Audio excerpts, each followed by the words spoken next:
everyone, it's Suzi here, and today we're playing Watcher of Realms. For today's video, I'm going to do a first look at Diaochan. She looks beautiful, and I'm really looking forward to finally diving deeper into her kit and deciding, should we summon for her? Our main accounts? What about these free-to-play challenge accounts? Let's talk about it all.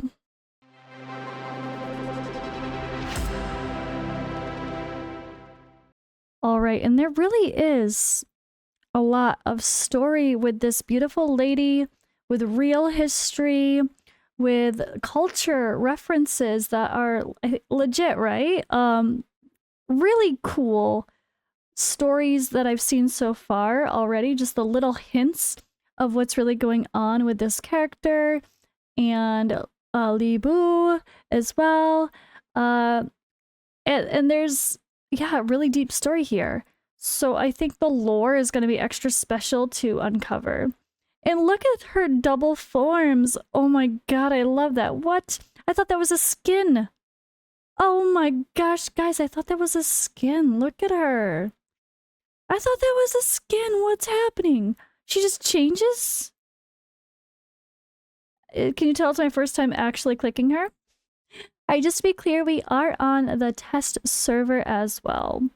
Alright, so Moon's Radiance, Diaochan, healer, magic damage. Or she does magic as well. She does damage as well? Or she's just... Okay. I don't know if she actually does damage, but yeah. Anyway, we already watched her little cinematic there in the intro. So now let's... Ooh, wow. I love it. Okay, we got a little booty. She's barely wearing clothes. Interesting body shape. I like it. It's a little bit different. Long torso, which is probably not the case for most Asian culture.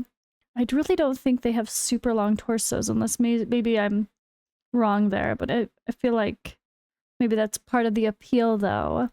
But look at her. All right. Beautiful. I love the transformation. They definitely nailed the graphics and made a very beautiful character. So, you know, we always got to start talking about those visuals. And it's so cool to see this, like, skin transformation just as is. All right, so let's see. Moon's Radiance. Her radiance flows eternal, like moonlight upon still waters. Her beauty knows no equal, like spring's first bloom. Diaochan dances for her allies, bringing a serenade of hope for peace and a song of sorrow of war. Getting the Dolores dancing vibes, though. I saw someone leave a really funny comment. I think it was on Fastidious's video. I remember browsing the comments section briefly, just to kind of see what people were talking about, or to see if anyone was like, my free-to-play challenge. I was kind of trying to get a gauge on what people were saying, and there was the funniest comment. It's like Dolores is like, dance with me. And Diaochan's like, hold my beer. Or like, you know, okay, I'm coming. I love it, love it, love it. All right, so she is Watcher and Infernal. Ally buff, AoE heal, and team protection. So let's take a look at her details.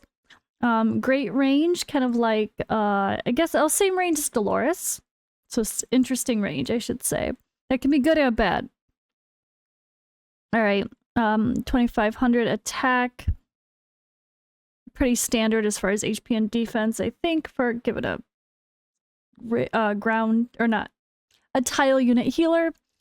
Cost is only 6, just like Dolores is only 5, right? Okay. And attack interval is 6 seconds. And attack speed 100 with, all right, rage regen auto of 18. Interesting main stats. Okay, talent. Increases healing bonus by 50% when deployed. Begins dancing to Serenade of Hope. During Serenade of Hope, grants an extra 4% healing bonus every 2 seconds, reaching a maximum increase after 20 seconds. And Serenade of Hope is a stance that continuously heals and protects allies. Alright, her basic attack is an AoE heal. Serenade of Hope periodically applies attack-based healing 3 times to all allies in range.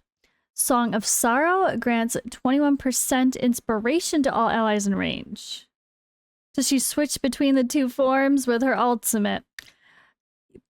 Okay, that makes way more sense now. So Song of Sorrow is her inspiration version, which it's just like, I'm sure it's gonna be like Dolores and all the others we're used to with the attack boost. So grants 21% inspiration to all allies in range. This plus 1, 1, 1, 1. So 25% inspiration boost with the extra skill ups. Okay. So I knew she was a Dolores style, but what's with the ultimate? So you can switch her back and forth when you need to heal. I guess that's just the reality. When you don't need to heal, you just boost. You constantly are boosting. You just are. There's no like waiting. If you don't use her as a healer, you just always have inspiration. Is that why she's so good? Just always have inspiration. If you switch her to Song of Sorrow, I mean, it's switching is the change, you know, like switching forms, or not forms, but kind of styles, like Ingrid. That's really, I wasn't expecting that at first. Okay, I like it. Let's go. Bittersweet Dreams. Her passive, within 9 seconds after switching stances, basic attack inherits half the effect of the previous stance. This effect can be triggered up to 1 time every 60 seconds. Basic attack, okay, half the effect of the previous stance. Wait. Inherits half the effect. Oh, so if you are in your healing stance and you switch to the inspiration, you're still going to be healing just at half the effect. Is that what that means? That's crazy. At least for the within 9 seconds, right? Or +2, so 10, 11, 12, 13, 14, 15? Up to 15 seconds of still using the last ability as well. This is a really cool kit. No wonder why people are excited for her. Serenade of Hope continuously applies physical damage reduction and magic damage reduction to allies in range. And then Song of Sorrow continuously applies penetration increase to 2 other allies with the highest attack in range, which ignores 10% of defense and magic resistance. Takes effect only when stronger than the current buff or debuff. And same thing, physical damage reduction and magic damage reduction is only 10%, but it does go up to 20. And same thing with the penetration, it ignores 10% of defense up to 20. So I have a feeling you would just be using the Song of Sorrow anyway for the inspiration, and the penetration would go along with it. And you would hopefully have someone else on your team that's applying the physical and magic damage reduction anyway, because there's a lot of people that do that now, and that's a part of most key boss teams. And then her bond skill. Now remember, her bond partner, Li Bu, is a ancient exclusive hero. So unfortunately, we can't quite just get him, or hopefully have a higher chance of getting him. But the banner looks good. The banner looks really good because it's Zayovar, who I desperately need as well as a top tier Lord option of what I'm missing. So I'm going to be pulling for her partner on my main account. And I'm sure I'll pull on the free to... Oh my god. Imagine the free to play account. We get like Iovar, like, as one of the options. I haven't chose any legendaries yet. That's why I'm sucking so bad. No, time is why I'm sucking so bad. Time is my blocker. Okay, anyway, let me read this. Obtain Li Bu, the Flying General, in Hero Gallery to unlock the following bonus effect. As long as the ally is in the basic attack range, reduces AoE damage taken by 30%. Okay, that makes her really great for like Titanic Ruins and Guild War. And I'm sure more content to come. But obviously she's just a great, she sounds like a great healer. Just constantly healing, whatever, no big deal. Or booster, like you could switch her for when you need her.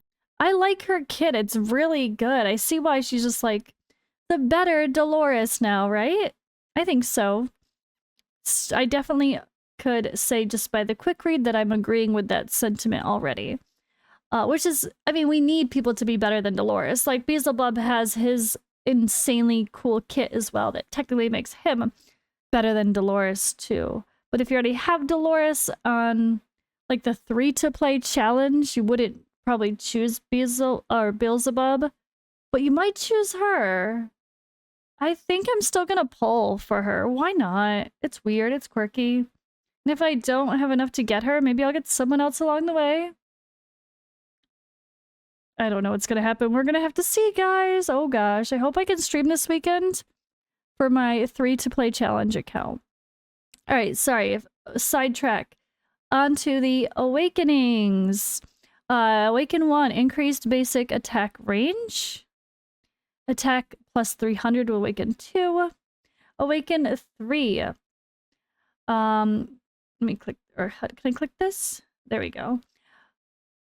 Awaken 3 during Thorned Rose increases damage reduction of Serenade of Hope by 5% and increases the number of targets affected by Song of Sorrow by 1. Oof. Increases even more damage reduction. So Serenade of Hope, that was the, so there's, we already have, oop, no, didn't want to leave her. They already have the damage reduction here from her talent. Plus you can get the extra AoE magic damage reduction if you get her bond partner. Okay. And then this makes it even better. And then Awaken 4, all damage reduction plus 8%. And Awaken 5, when switching to Serenade of Hope, heals allies in range for 500%. Wow. When switching to Serenade of Song, applies Rage Regen to all allies in range. There's a 2% restore per second for 5 seconds. This effect can be triggered 1 time every 30 seconds. Oh gosh, the switch is amazing. So you switch to that heal when you're desperate. You wait 30 seconds and then you switch back to get the inspiration again.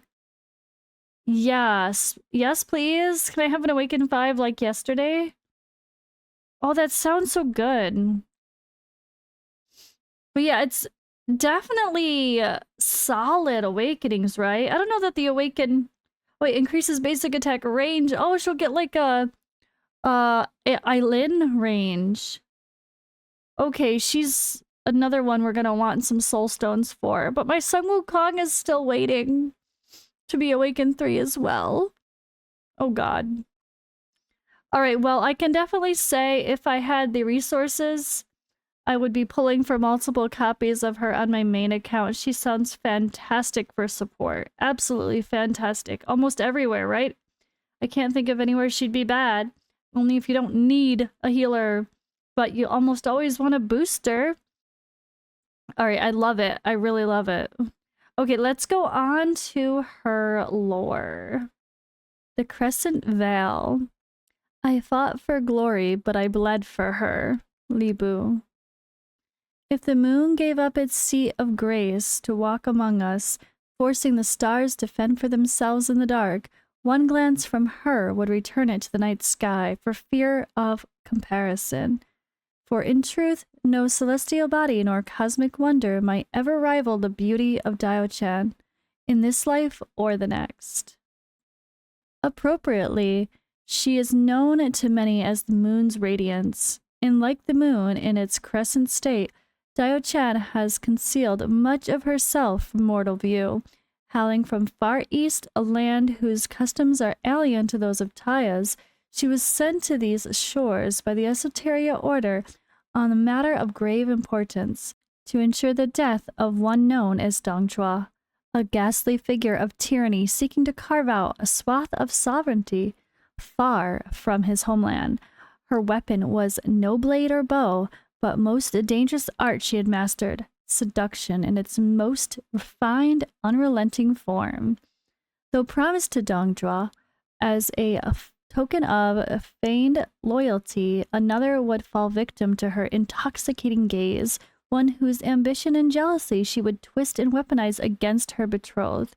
This man's name was Li Bu, the Flying General. Second in command to Dong Zhuo, his loyalty made him both a shield to the tyrant and an irresistible tool to unmake him. From her youth, Diaochan's training prepared her to bend the will of powerful men, weaving webs of desire and doubt, but no lesson could prepare her for what came next, the weight of her own feelings.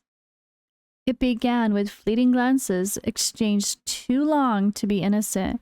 Words became whispers in stolen moments, and in those whispers, Diaochan saw something unexpected, a man caught between loyalty and yearning.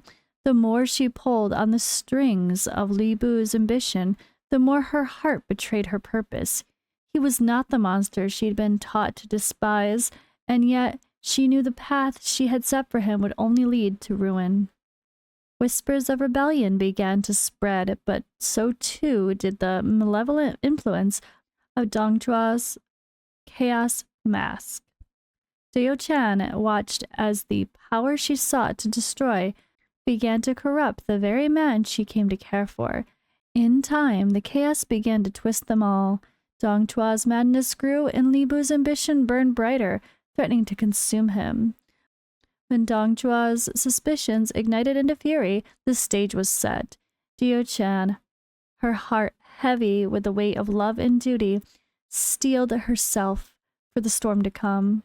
And so, beneath a blood-red moon, their tale of betrayal and sacrifice began.